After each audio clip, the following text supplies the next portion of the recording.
ஃபீ சபீலில்லா. தனிமை என்பது வெறுமை அல்ல.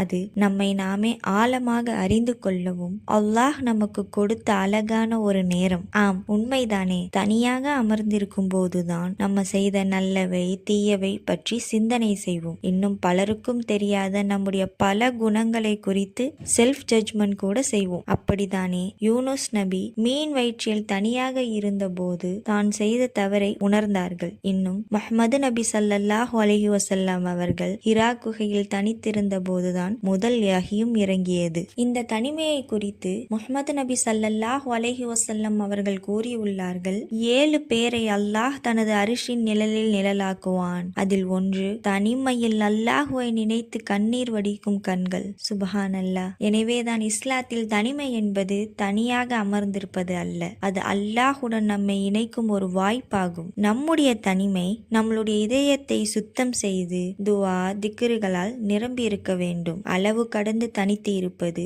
தீமையை தூண்டும் வகையில் தனித்து இருப்பது, இவற்றை விற்று நாம் தவிர்ந்திருக்க வேண்டும். எனவே நம்முடைய தனிமை அல்லாஹுடனான உறவை பலப்படுத்த உதவட்டும். இன்ஷா அல்லாஹ்.